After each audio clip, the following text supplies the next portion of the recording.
8. Double agent Radhika AKA Rukhsana मेरा ही briefcase मेरे मुंह पे मारकर ब्लैक स्कॉर्पियो में बैठ के जा चुकी थी। अथर ने मुझे उठाया और ऐसे खुश हुआ जैसे राधिका एजेंट नहीं उसकी साली थी जो ब्रीफकेस की बजाय दूल्हे के जूते चुरा कर भाग गई थी। तू टेंशन क्यों ले रहा है भोसड़ी के? चल मैं तुझे आज चाय पिलाता हूँ। गांड में डाल ले अपनी चाय।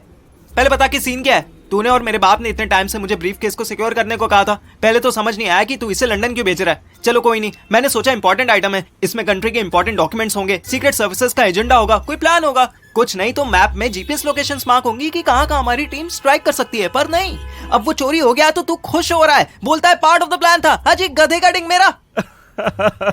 अरे यार तू गुस्सा बहुत करने लगा है, बिल्कुल मेरी तरह हो गया है। शांत हो जा, चल कहीं बैठते हैं, मैं बताता हूँ तुझे कि क्या सीन है। अरे बैठ तो। हम दोनों वॉक करते हुए एक चाय की टपरी पर पहुंचे। वहां लकड़ी की 2 बेंचेस पड़ी हुई थी जिन पे ऑलरेडी इतने लोग बैठे थे कि हम दोनों में से कोई एक ही बैठ सकता था। मैंने सोचा कि अथर कहीं और चलने के लिए कहेगा जहां ज्यादा जगह होगी, पर ये साला कमीना तो उस सिंगल अवेलेबल स्पॉट पर बैठ गया। मुझे और गुस्सा आ गया। भसड़ी के बैठना बैठना बोलकर खुद बैठ गया। हट, मेरे को बैठने दे। रुक जा यार 2 मिनट, सांस तो लेने दे, बहुत गंदी फाइट करके आ रहा हूँ मैं। अथर मेरे मजे ले रहा था। मेरे कपड़ों पर धूल मिट्टी लगी हुई थी। ब्रीफ केस लगने से मेरे गाल पर स्वेलिंग हो रही थी। शायद उसी को देखकर अथर ने चीप जोक मारा था। अंकल जी 2 चाह, खंड थोड़ी घट। मुझे टूटी फूटी हालत में खड़ा देख अथर के साथ बैठा लड़का खुद ही अपनी जगह से उठा और चाय लेकर आगे निकल गया। मैं बैठ गया। मैंने आसपास बैठे लोगों को देखा, सब अपने अपने फोन में घुसे हुए थे। तू अभी बताएगा ये सबके जाने का वेट करेगा? अबे नहीं यार, किसी के जाने की जरूरत नहीं है, सब साले मोबाइल ज़ॉम्बीज़ हैं। तो सुन, पहले प्रॉमिस कर कि पूरी बात सुनेगा, बीच में नहीं टोकेगा और गुस्सा भी नहीं होगा, ठीक है? हाँ भोसड़ी के, जैसा तुझे मेरे गुस्सा होने की बड़ी परवाह है। चल भौंक। अरे यार हंसा मत साले, रिब्स में दर्द हो रहा है। एनीवेज सुन, तुझे पता है कि न्यू पार्लियामेंट पे अटैक का प्लान था? हाँ पता है, वो प्लान राधिका ने किया था। नहीं, राधिका तो चूतिया बन रही है। प्लान मनोज के बॉस ने किया था। अरे वही मनोज जिसके यहाँ हमने 1 वीक जॉब की थी। हाँ हाँ पता है, मेरे बाप का कलीग था वो भी तो हरामी हो गया था ना। हो गया नहीं, वो पहले से था। भोसड़ी के, तुझे अभी बताया ना कि टोक मत रोक मत, पूरी बात तो बताने दे। सॉरी, तू कंटिन्यू कर। मैंने अपने मुंह पे उंगली रख ली। चाय वाले ने हमें चाय पकड़ा दी। बढ़िया बनाई है। हाँ तो सुन, जिसने भी पार्लियामेंट का प्लान बनाया था ना, वो इतना केयरफुल था कि तेरी पापा की टीम को, मनोज की टीम को और कई सारी प्राइवेट एजेंसीज को उनकी खबर तक नहीं लगी थी। उन्हें बस इतना पता चला था कि ये लोग एक बड़ा प्लान कर रहे हैं। इवन होटल ताज से भी कुछ बड़ा प्लान करने वाले हैं। अथर मेरा रिएक्शन देखने के लिए 1 सेकंड को चुप हुआ। मैंने हाँ में मुंडी हिला दी। देख, ऐसा फर्स्ट टाइम हुआ था कि किसी भी एजेंट को कहीं से कोई इंटेल नहीं मिल रही थी। अब तुझे शायद पता ना हो, पर गवर्नमेंट सीक्रेट एजेंसीज भी अकेले काम नहीं करती। वो तेरे पापा या फिर मनोज चूतिये जैसे बहुत से लोगों की हेल्प लेती है। और ये प्राइवेट कंपनी सिर्फ पैसे के लिए काम नहीं करती, इनके बॉसेस के दिल में थोड़ी सी देशभक्ति भी होती है। लेकिन जिस कंपनी में तेरे पापा काम करते थे ना, उनकी देशभक्ति पूरी तरह से प्रॉफिट और लॉस में बदल गई थी। ऐसा क्यों? अबे उसके 100 रीजंस हैं, जिनमें से कुछ जेन्युइन है तो उनको भी छोड़ देते हैं। अभी पॉइंट पे आते हैं। हाँ, तो मनोज एक तरह से डबल एजेंट हो गया और राधिका भी पहले से प्राइवेट एजेंसी के लिए काम करती थी, तो वो भी डबल एजेंट हो गई और ऐसे बड़े अटैक के लिए इंटरनल हेल्प करने लगी। और तब तेरे लोमड़ी माइंड वाले पापा के दिमाग में ये आइडिया आया, जिसे सुनकर तू बहुत गुस्सा होगा। नहीं होऊंगा गुस्सा, बताना जल्दी। अथर ने एक ही घुट में चाय खत्म कर दी, पर ग्लास नहीं छोड़ा। शायद उसको भी इतनी ठंडी में गरम गरम ग्लास पकड़ना अच्छा लग रहा था। ओके तो सुन, उन्होंने एक अफवाह उड़ा दी थी कि डबल एजेंट्स चाहे कुछ भी कर लें। उन्होंने एक ऐसा सिक्योरिटी सॉफ्टवेयर बनाया है कि आप इंडिया की किसी भी इंपॉर्टेंट बिल्डिंग पर डायरेक्ट बॉम्बिंग भी कर दो तो भी उसको कोई नुकसान नहीं पहुंचेगा। वेट अ मिनट, ऐसा कुछ बनाया नहीं है? वो तेरे पापा और वो हरामी कबीर इसी पे काम कर रहे थे, तो इसीलिए अदर एजेंसीज को ये डाइजेस्ट करना आसान हो गया कि ये सच है। गधे की टांग, अब मैं इतना भी बेवकूफ़ नहीं था कि आगे की स्टोरी समझ ना सकूं। वो भैंचोद, तो तेरा मतलब है कि तूने और मेरे बहुत प्यारे बापू ने जानबूझकर मुझे होशियारपुर भेजा और फिर तूने मुझे वो ब्रीफकेस दे दिया उसको इतना इम्पोर्टेंट बनाया जैसे उसमें न्यूक्लियर कोड्स हो, और फिर तुम दोनों ने ये खबर राधिका तक पहुंचा दी कि मैं यहाँ हूँ। ना ना ना ना ना, ये इन्फॉर्मेशन अगर हम पहुंचाते ना तो उसे शक हो जाता। उसने खुद ही तुझे ट्रेस कर लिया।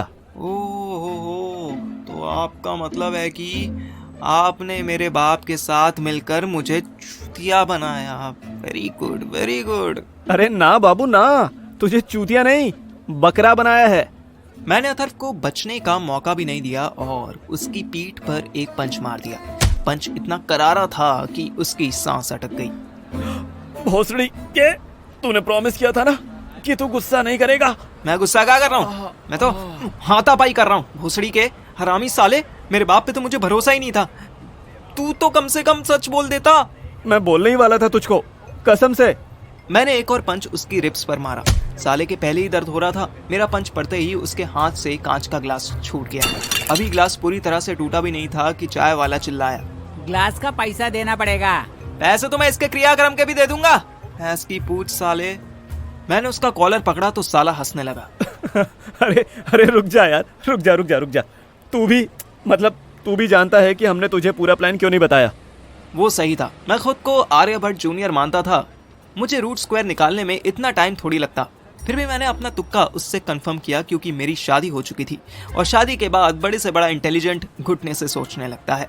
मैंने अथर्व का हाथ मोड़ दिया और उसके कान में बोला, मुझे इसलिए लूप में नहीं लिया ना तूने कि मेरी तरफ से सारे एक्शन बहुत ओरिजिनल लगे। ऐसा सच में लगे कि मेरे लिए उस ब्रीफ केस से ज्यादा वैल्यूएबल और कुछ नहीं। बड़े आरामी हो बेटा, हाँ सब समझ गए तुम। कमीने साले, अगर राधिका एंड टीम मुझे मार देते तो? अबे नहीं मारते, they are basically Indian people. वो ऐसे मार ही नहीं पाते, नहीं तो मर्डर करने पर सारी पुलिस का फोकस उन पे आ जाता ना। मर्डर ना सही साले, घर पर आकर गुंजन मामा या सुहानी या किसी को तो बात पूरी करने से पहले ही मुझे याद आया कि स्वीटी तो राधिका के पास ही थी। उसी को दिखाकर तो वो मुझे ब्लैकमेल कर रही थी। अबे किसी को कुछ नहीं होता। वो अपना वो है ना मनोज की टीम ने एक बार पंजाब के किसी विलेज में जबरदस्ती एक आइटम लेने की कोशिश की थी, बट आसपास वालों ने डंडे से इतना मारा था कि। तू चुप हो भोसड़ी के। 4 दिन हुए नहीं कि एजेंट बने और खुद को ईथन हंट समझता है। स्वीटी उनके पास है। किनके? अबे उनके। राधिका ने मुझे स्वीटी की फोटो दिखाई थी, वो चेयर से बंधी हुई थी। उसके गुंडों ने शायद स्वीटी को मेरी बीवी समझ के उठा लिया था। अब उसको कैसे बचाएंगे? अथर सोचने लगा, ये तो वाकई प्रॉब्लम थी। हम दोनों चाय वाले के पैसे देकर वहां से उठ गए और वॉक करने लगे। अच्छा रुक, मैं तेरे पापा से बात करता हूँ, ऐसे तो बहुत बड़ी प्रॉब्लम हो जाएगी। मैंने पास में पड़े पत्थर पर लात मारी। घंटा भैंचोद, मेरे बाप को कोई फर्क नहीं पड़ेगा। एक सस्ते वाले वीडियो गेम के चक्कर में स्वीटी बेचारी जान से जाएगी। नेगेटिव, नहीं, वो कोई वीडियो गेम नहीं है। हाँ, उसमें कोई प्लान्स या फिर कुछ इंपॉर्टेंट नहीं है, पर उस सिस्टम में एक अच्छा खासा ट्रैकर लगा हुआ है। उस ट्रैकर से पहले उस ब्रीफकेस को खोलना भी इम्पॉसिबल है। और तू टेंशन मत ले, जब तक वो ब्रीफकेस ओपन करके कंफर्म नहीं हो जाते ना कि वो चूतिया बन गए हैं, तब तक वो स्वीटी को कुछ भी नहीं करेंगे। अच्छा जी, उसके बाद तो करेंगे ना। अथर ने पॉकेट से एक छोटा सा डिवाइस निकाला जो देखने में निक फ्यूरी के पेजर जैसे लग रहा था। अथर ने उसी को कान पे लगा लिया। मेरे फेस पे 12 बजे हुए थे। तू टेंशन मत ले, स्वीटी को कुछ नहीं होगा। भोसड़ी के मुझे तसल्ली दे रहा है या खुद को?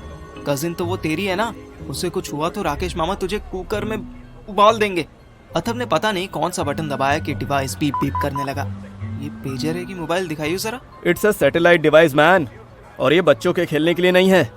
मैं उसके लिए गंदी गाली निकालने वाला था कि अथर ने फोन कान पे लगा लिया और बस 2 वर्ड बोला, सर, स्वीटी। मैं समझ गया कि अशोक यानी मेरे बाप से बात कर रहा था। मैंने डिवाइस के पीछे की साइड पर कान लगा दिया। मुझे बाप की आवाज आ गई, Forget her. Come back immediately. It's a direct order.